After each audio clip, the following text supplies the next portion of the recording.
खुलुमबाय। गोजोन फुंबिलिनि गासैबो बड'लेण्ड बुब्लिनि अनसायगिरिफोरखौ बरायग्रोबाय। दिनै 5 मार्च मंगलबारनि फानजामुथिखौ फरायथिनो लादों आं उदांस्रि मोसाहारिया। फानजामुथिनि गिबियाव दं मेष राशि। साननायफोरा फेलें थांनो हागौ। गोसोखौ जोबोरैनो असान्थि मोनखांगोन। बृष राशि। आखायाव दोहोन दौलत गैया जागोन। नखराव सान्थि गैयै जागोन। गाज्रि सान। मिथुन राशि। हाबा जायालासे थानाय दंब्ला हिन्जाव मोननो हागौ। रंजा खुसियैनो समा बारलांगोन। कर्कट राशि। गोजान लामा दावबायनो मोननो हागौ। समा गाहामैनो बारलांगोन। सिंह राशि। आखायाव रांखावरि गैयैनि थाखाय जिंगासिनांनो हागौ। खैफोद गोनां सान जागोन। कन्या राशि। माबा मोनसे मोननो लुबैनानै गोसोआ उसुखुथु जानो हागौ। मोनसे जायगायाव थाथेरनो हायै जागोन। तुला राशि। दोहोन दौलत आरजिनो हागोन। बेफार फालांगि बायदिफोराव मुलाम्फा जागोन। मोजां सान। वृश्चिक राशि। मुवा बेसादफोर फानोब्ला खहा जानो हागौ। दुखुजोंनो साना बारलांगोन। धनु राशि। गोसोआव गोग्गो आरो गोथार साननाय फैगोन। मोजां हाबा मावनो हागोन। मकर राशि।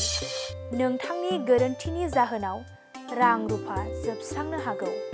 एसे सांग्राङै थानाया गाहाम जागोन। कुम्भ राशि। नोंथांनि गोबावनिफ्रायनो आसा खालामनानै थानाय खामानिया जाफुंनो हागौ। मोजां सान जागोन। मीन राशि। बेफार फालांगि बायदिफोराव मुलाम्फा जागोन। आखायाव रां रुफा फैगोन। मोजां सान।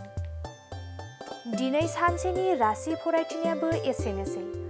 आसा खालामो नोंथांनि दिनैनि साना मोजाङै मोजां थांगोन। बेखौ बड'लेण्ड बुब्लि नखरनिफ्राय मिजिंथिबाय। दानिया फैदो नोंथांनि फानजामुथिखौ बड'लेण्ड बुब्लिनि हेफाजाबजों मिथिना लानि। गोजोन्थों।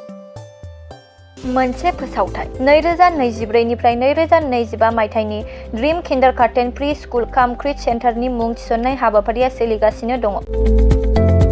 क'क्राझार सहरनि साखाथियाव थानाय एबा देबोरगाव बड'लेण्ड मुलुगसोलोंसालिजों नांजाबनाय गियानपुरियाव गोदानै ड्रिम किन्डारगार्टेन प्रि स्कुल काम क्रिच सेन्टार बेखेवदों। जायफोर बिमा बिफाफोरा सानसेथोलो गाव गावनि उन्दै गथ'फोरखौ नोजोर खालामस्लाबनो हाया एबा साख्रि बाख्रिफोराव बेस्थ' जानानै थायो बैसोर बिमा बिफाफोरा गावनि उन्दै गथ'फोरखौ गियान होनायजों लोगोसे 2 बोसोरनिफ्राय 5 बोसोरनि गथ'फोरखौ बे ड्रिम किन्डारगार्टेन प्रि स्कुल काम क्रिच सेन्टाराव सोलोंथाइ होनो हागोन। बे फरायसालियाव गासै सुबिदाखौनो फरायसाफोरानो मोनफुंनो हागोन। सुबिदाफोरनि गेजेराव दं fun learning, different types of co-curricular activities, age appropriate curriculum, sensory experience. बेनि अनगायैबो holistic development, safe and free learning environment, daily weekly activity record, nature corner, live CCTV security, emergency fire safety as well medical kit, air conditioning facility. बेफोर सुबिदाफोरखौ गासै फरायसाफोरानो मोननो हागोन। बेनि अनगायैबो नोंथाङा गोबां बाथ्रा मिथिनो थाखाय नैबे 8638145487 एबा 9101156459 जानबुं नाम्बाराव फन खालामनानैबो खौरां लाहरनो हागोन।